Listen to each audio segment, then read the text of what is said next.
প্রকল্প রূপায়ণে কেন দেরি? আলিপুরদুয়ারে প্রশাসনিক বৈঠক থেকে জানতে চাইলেন মুখ্যমন্ত্রী মমতা বন্দ্যোপাধ্যায়। বেশ কিছু পানীয় জল প্রকল্পের দেরির কারণ জানতে চাইলেন তিনি এবং তিনি বললেন সরকারি প্রকল্পের সুবিধা পেতে কাউকে পয়সা দিতে হবে না। শুনুন। মনে রাখবেন, আমরা কিন্তু প্রত্যেকটা কাজের নজরদারি করি। আলিপুরদুয়ার জেলায় আমরা কিন্তু সমন্বয় পোর্টালের মাধ্যমে কাজকে নজরদারি করি। ঘোষিত কাজ ছিল 441টি, তার মধ্যে 303টি প্রকল্প শেষ হয়েছে। 138টি চালু প্রকল্প নির্দিষ্ট সময়ে শেষ করা যায়নি, অর্থাৎ 30টা প্রকল্প রূপায়ণে 1 থেকে 3 বছর দেরি হয়েছে। কেন হয়েছে? সেই জন্য কাজগুলো ইমিডিয়েট সেই পার্টিকুলার ডিপার্টমেন্টকে শেষ করতে হবে। তার মধ্যে 2-1টা উদাহরণ দিই, তাহলে সবাই অ্যালার্ট হয়ে যাবেন ডিপার্টমেন্টগুলো। জয়গা পানীয় জল প্রকল্প পিএইচই, 2 কুমারগ্রাম চা বাগান পানীয় জল প্রকল্প পিএইচই অনেকগুলো মিটিং আমি অলরেডি করেছি। সিএসও করছেন, লাইন ডিপার্টমেন্টে যিনি আছেন সব বিডিওরা কোঅপারেট করবেন, পঞ্চায়েতরা কোঅপারেট করবেন। এবং আমি পরিষ্কার বলছি, গভর্নমেন্ট প্রকল্পের জন্য কাউকে কোনো 1 পয়সা দেওয়ার প্রয়োজন নেই। সরকারি টাকা, এগুলো সরকারি স্কিম। পরিষ্কার বলছি, যদি কোনো কমপ্লেন আসে অ্যাকশন হবে, সে যেই হোক।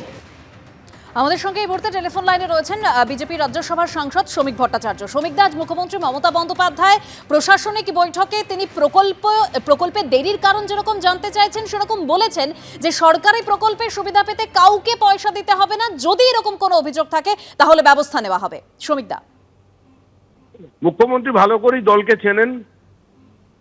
তিনি জানেন যে আবাস যোজনার ঘর পেতে গেলেও তার দলের নেতাদের, তার দলের স্থানীয় যারা মাতব্বর আছেন তাদের টাকা দিতে হয়, নাহলে সেখানে তার নিজের দলের কর্মীরাই আবাস যোজনার সুবিধা পান না।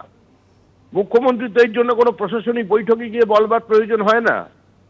তাহলে তার অ্যাডমিনিস্ট্রেশন কি কাজ করছেন, তার আমলারা কি কাজ করছেন? প্রত্যেকের বাড়িতে জল পৌঁছে দেবার যে কেন্দ্রীয় সরকারের প্রকল্প আছে, সেই প্রকল্পের কাজ সারা ভারতবর্ষে প্রায় শেষ হয়ে গেলেও পশ্চিমবঙ্গের তালিকায় একদম নিচে। তারা বলছেন যেখানে অন্যান্য রাজ্য 2024-25-কে মাঝামাঝির মধ্যে সে কাজ শেষ করে ফেলছেন, সেখানে পশ্চিমবঙ্গে সেই কাজ শেষ হবে 2026-এ কিংবা 2027-এর অগাস্ট মাসে। এটা তো লোকসভায় পর্যন্ত এ নিয়ে প্রশ্ন হচ্ছে, তার উত্তর পাওয়া গেছে। আসলে গোটা বিষয়টাই হচ্ছে শুধুমাত্র প্রচার। মুখ্যমন্ত্রী এই প্রশাসনিক বৈঠকগুলোকে কার্যত একটা রাজনৈতিক বৈঠক হিসেবে ব্যবহার করেন, কারণ এগুলো সরকারের সিদ্ধান্ত। কোনোদিন এভাবে প্রকাশ্যে বলা যায় কিনা, এটাই সবচেয়ে বড় প্রশ্ন। আর তৃণমূল কংগ্রেসের কাজ পেতে গেলে টাকা দিতে হবে। টাকা না দিয়ে তৃণমূল কংগ্রেসের কাজ করা যায় না, কাজ করা সম্ভব নয়, এটা মুখ্যমন্ত্রী জানেন। মুখ্যমন্ত্রী যদি কোনো ব্যবস্থা নেন, তাহলে গোটা তৃণমূল দলটাই ওই কুচবিহার থেকে কাকদ্বীপ পর্যন্ত উঠে যাবে। ধন্যবাদ শ্রমিক দা।